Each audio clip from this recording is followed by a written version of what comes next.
കേരളത്തിലെ ഇടുക്കി ജില്ലയിലെ പെരിയാർ നദിക്ക് കുറുകെ നിർമ്മിച്ചിരിക്കുന്ന ഒരു പഴയ ഡാമാണ് മുല്ലപ്പെരിയാർ ഡാം. ഡാം നിർമ്മിച്ചു തുടങ്ങിയത് 1887-ലാണ്. പക്ഷെ ഡാമിന്റെ നിർമ്മാണം കംപ്ലീറ്റ് ആയത് 1895-ലാണ്. ബ്രിട്ടീഷ് ഭരണകാലത്ത് നിർമ്മിച്ചിരിക്കുന്നതാണ്.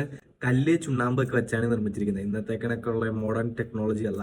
ഡാം കേരളത്തിലാണ് ഉള്ളതെങ്കിലും കരാറ് പ്രകാരം, അതായത് അന്നത്തെ പാട്ടക്കരാറ് പ്രകാരം ഡാമിലെ ജലം പ്രധാനമായും ഉപയോഗിക്കുന്നത് തമിഴ്നാടാണ്. ഈ ഡാമിലെ വെള്ളമാണ് തമിഴ്നാടുകാര് കൃഷിക്കും കുടിവെള്ളത്തിനും എല്ലാം ഉപയോഗിക്കുന്നത്. കരാറ് പ്രകാരം 999 വർഷത്തേക്ക് ഈ ഡാമിലെ വെള്ളത്തില് തമിഴ്നാടിന് അവകാശമുണ്ട്.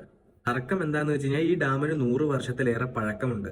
മനസ്സിലായില്ലേ? വലിയൊരു ഭൂകമ്പമോ അല്ലെങ്കിൽ വലിയൊരു തകരാറോ സംഭവിച്ചു കഴിഞ്ഞാൽ താഴെയുള്ള ജില്ലകൾക്കും ഇത് ആപത്താണ്, അപകടമാണ്.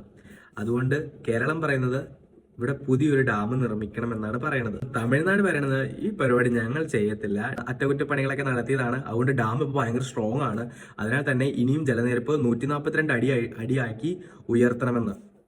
എന്നാലാണ് അവർക്ക് കൂടുതൽ കൃഷിക്കും കുടിവെള്ളത്തിനും ഈ വെള്ളം ഉപകാരപ്പെടുത്തുള്ളൂ എന്നാണ് അവർ പറഞ്ഞിരിക്കുന്നത്. CM നമ്മളൊക്കെ ഒരുപാട് ഇഷ്ടപ്പെടുന്ന നടനായ ഇപ്പോൾ CM ആയിരിക്കുന്ന നമ്മുടെ വിജയും പറയുന്നത് അതെ, കേരളത്തിന് പുതിയ ഡാമിന്റെ ആവശ്യമില്ല, ഈ പഴയ ഡാം തന്നെ മതി. അതുപോലെ തന്നെ ജലനിരപ്പ് 142 അടിയായിട്ട് ഉയർത്തും വേണമെന്ന്.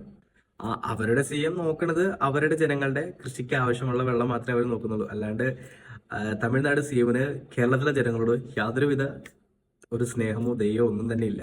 തമിഴ്നാട് CM പറഞ്ഞതുകൊണ്ടോ അല്ലെങ്കിൽ കേരള CM പറഞ്ഞതുകൊണ്ടോ മാത്രം പുതിയൊരു ഡാം നിർമ്മിക്കുകയോ അല്ലെങ്കിൽ ആ ഡാം നിർമ്മിക്കാണ്ട് തന്നെ ഇനി അതിലെ ജലത്തിന്റെ 142 അടിയായിട്ട് ഉയർത്തുകയോ ചെയ്യത്തില്ല. ഇതെല്ലാം തീരുമാനിക്കുന്നത് സുപ്രീം കോർട്ടാണ്. സുപ്രീം കോർട്ടിൽ കേന്ദ്ര സർക്കാർ, കേരള സർക്കാർ, തമിഴ്നാട് സർക്കാർ എല്ലാവരും കൂടെ ചെന്നിട്ട് എല്ലാവരും ഭരണപരമായിട്ടാണ് ഇതിനൊരു തീരുമാനം ഉണ്ടാവുകയുള്ളൂ. എന്തായാലും നമ്മൾ മലയാളികൾക്ക് അനുകൂലമായിട്ടൊരു തീരുമാനം വരണമെന്ന് നമുക്കൊക്കെ പ്രാർത്ഥിക്കാം, വിചാരിക്കാം.